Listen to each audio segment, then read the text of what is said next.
नमस्कार। कभी रात में आसमान की तरफ देखा है और सोचा है कि ये सब आया कहाँ से और इस विशाल फैलाव में आखिर हमारी जगह क्या है?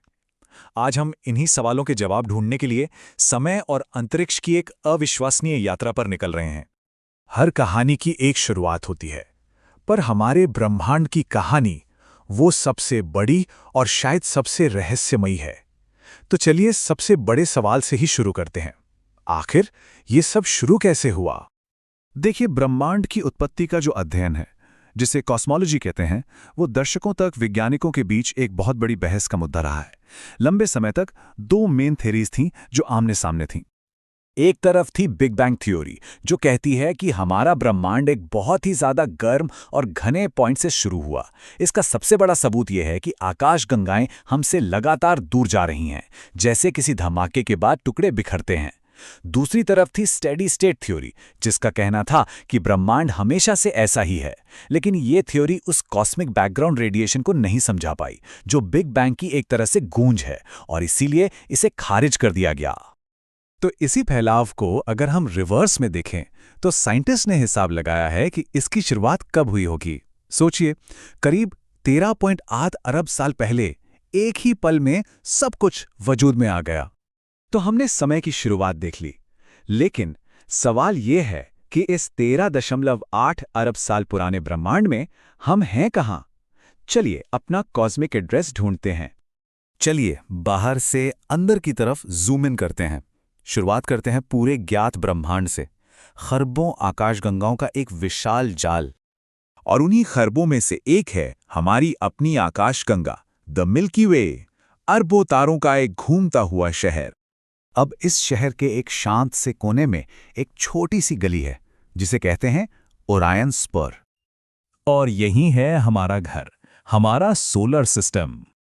ये कोट हम चाय के कप में एक अस्थायी बुलबुले की तरह हैं, इस बात को बिल्कुल सही तरीके से बताता है। जब हम इतने बड़े पैमाने पर सोचते हैं, ब्रह्मांड, फिर आकाशगंगा, फिर उसकी एक भुजा, फिर सौरमंडल, तो एहसास होता है कि हम कितने छोटे हैं। इस कॉस्मिक टाइमलाइन पर हमारा पूरा अस्तित्व तो बस पलक झपकने जैसा है।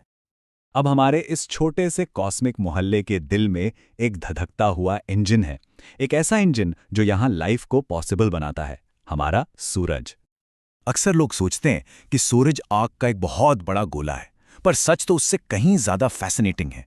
ये जल नहीं रहा है, ये तो एक जायंट न्यूक्लियर रिएक्टर है।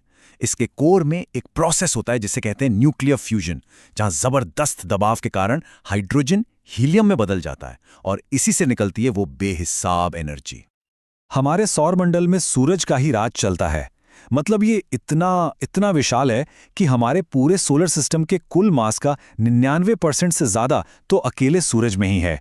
और यही जबरदस्त ग्रेविटी है जो पृथ्वी समेत सभी ग्रहों को अपनी अपनी ऑर्बिट में घुमाती रहती है।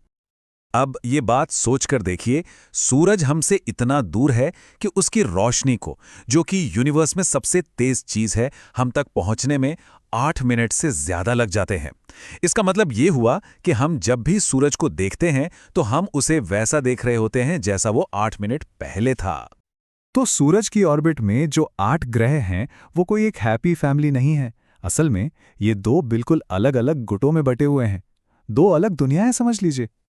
इन दोनों दुनियाओं के बीच की बाउंड्री लाइन है एस्ट्रॉयड बेल्ट, जो मार्स और जुपिटर के बीच में है।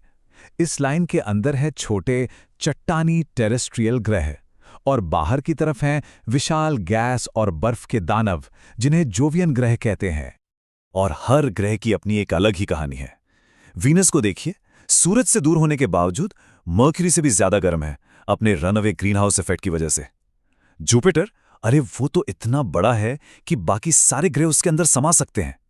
और सैटर्न, जिसके छल्ले इतने खूबसूरत लगते हैं, वो इतना हल्का है कि अगर उसे पानी के किसी बहुत बड़े टब में रख दें तो वो तैरने लगेगा।